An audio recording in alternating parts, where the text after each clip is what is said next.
If you thought tariffs were just about steel or electronics, think again. A new move just added imported beer and empty aluminum cans to the growing list of US trade targets. And yes, that might mean your next trip to the store costs more, especially if your favorite drink comes in a can. President Trump, through Proclamation 10,895, just made a major move. The focus? Aluminum derivatives, like beer in cans and bulk imported packaging. These items are now subject to new tariffs, designed to protect US aluminum production. But the effects go far beyond factories. This decision is already raising eyebrows, in the beverage industry, at customs ports, and even in diplomatic circles. Because when beer gets pulled into a trade war, people notice. So what's going on? Why beer? Why now? And how much will this move affect prices, jobs, and international relations? We're going to break it all down, clearly, simply, and without the noise. Before we dive in, if you want more straightforward trade breakdowns, do us a favor. Like, subscribe, and hit the bell so you don't miss future updates. It helps grow the channel, and helps more people understand how trade impacts everyday life. Let's break it all down. Quick background. Section 232 Tariffs. To understand this latest move, we need to rewind to 2018. That's when the Trump administration launched a major trade enforcement shift. Using Section 232 of the Trade Expansion Act, the US imposed new tariffs. Why? Because over-reliance on foreign aluminum, especially from China and Russia, was seen as a national security threat. The idea was simple. If conflict broke out, the US might not have enough aluminum for defense systems, infrastructure, or manufacturing. So the US hit imports with a 10% tariff on aluminum, and 25% on steel. This forced importers and manufacturers to rethink their sourcing strategies. But here's the twist: those tariffs only applied to raw aluminum. Things like bars, sheets, and ingots. Finished products, like aluminum foil, wire, and beverage cans, were not included. This allowed companies to bypass the duties by importing goods made from aluminum, rather than the raw material itself. At the time, it seemed like a reasonable approach. But in hindsight, it created loopholes, and those loopholes are what this new policy is aiming to close. What changed? Proclamation 10,895. Fast forward to March 28, 2025. A major update just hit US aluminum trade policy. That's when President Trump issued Proclamation 10,895, expanding the reach of Section 232 tariffs. The key change? Imported beer in cans and empty aluminum cans are now officially listed as aluminum derivatives, and subject to a new 10% import duty. This isn't a minor update, it's a direct move to close loopholes in the original tariff design. According to the Department of Commerce, imports of these specific aluminum-based goods have increased sharply. Many of them come from countries not covered by the original Section 232 duties. Why does that matter? Because some exporters have been shipping finished aluminum goods, like pre-packaged beer or empty cans, to avoid raw aluminum tariffs.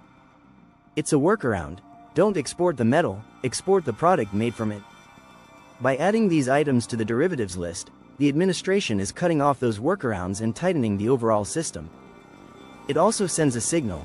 The US is watching for backdoor import routes, and it's willing to act when policies are being sidestepped.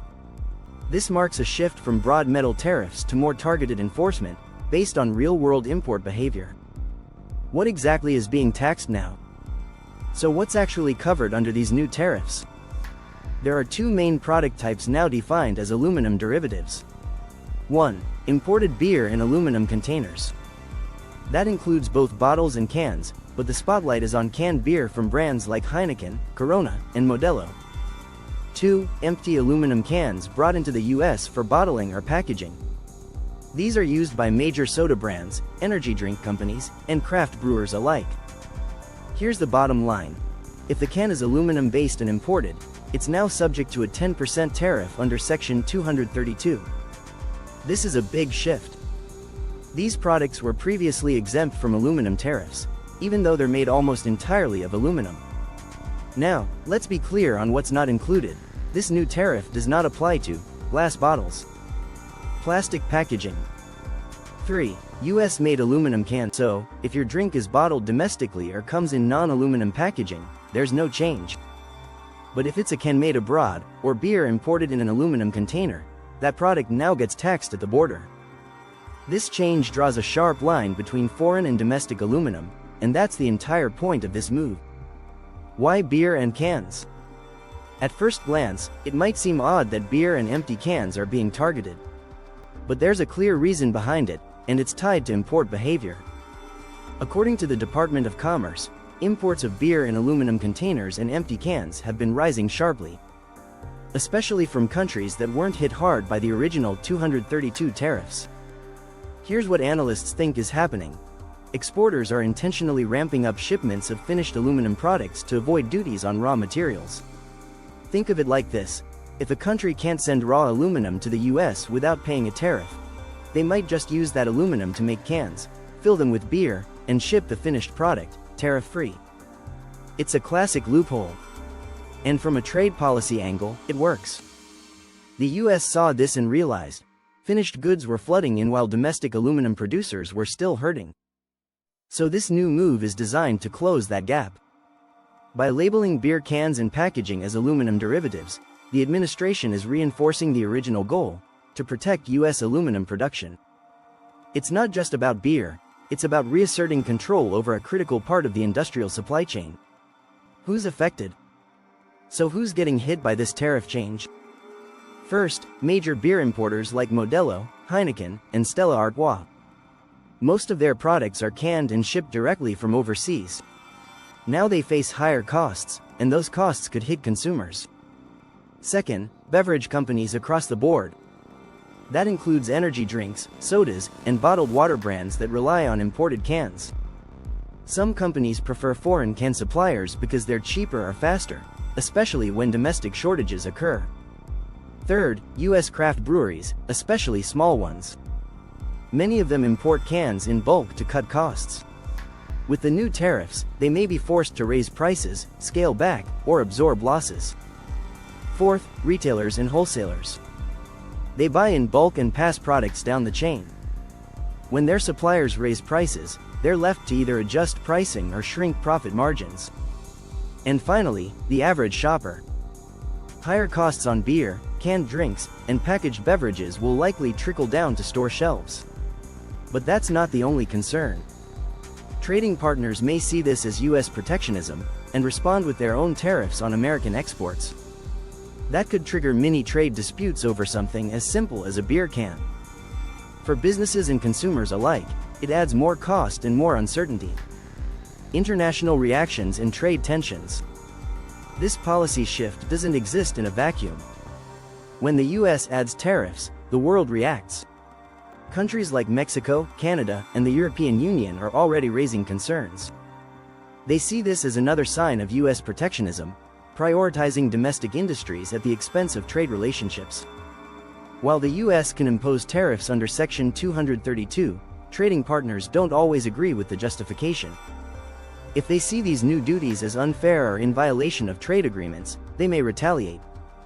This has happened before. Back in 2019, when derivative tariffs were expanded, Canada and Mexico pushed back hard. They filed complaints, imposed their own tariffs on US goods, and tensions rose quickly. We could see something similar now.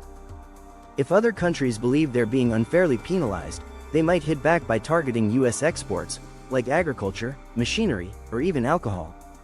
And it's not just about economics. In countries like Germany, Belgium, and Mexico, beer is more than a product, it's cultural. Tariffs on beer can be seen as attacks on national identity, leading to stronger political responses. If not handled carefully, this could turn into a broader trade dispute, one that impacts diplomacy, not just pricing. Impact on the average consumer. Let's talk about what this means for everyday Americans.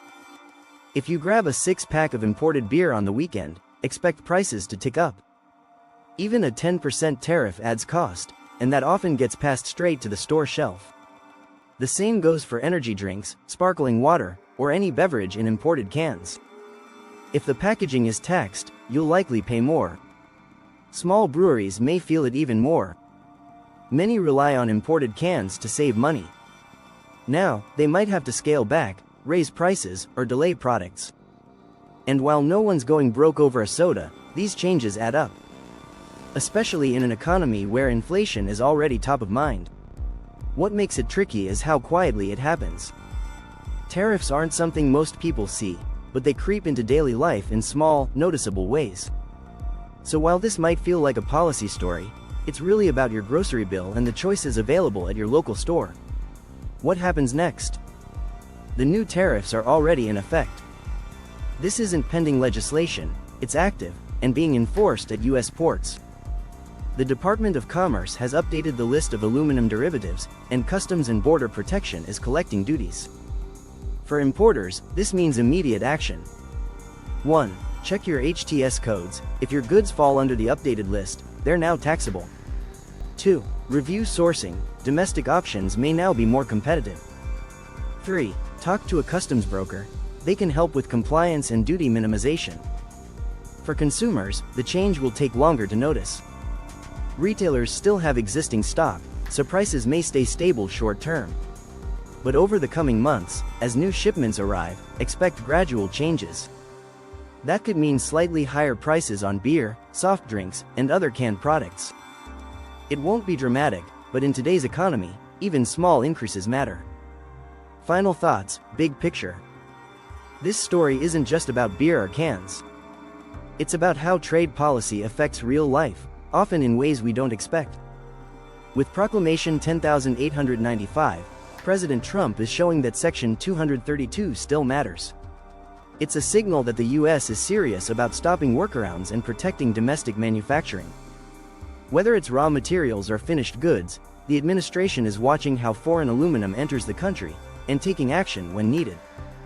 For most people, the impact shows up in small ways: a price change, a delayed product, fewer choices on the shelf. But those small signals are how global trade hits home.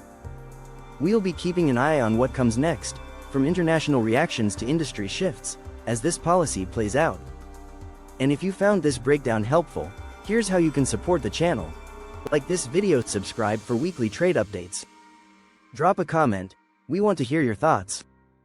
Do these tariffs protect American industry? Or just raise prices? Let us know, and thanks for watching. Sources are listed in the description below. See you in the next one.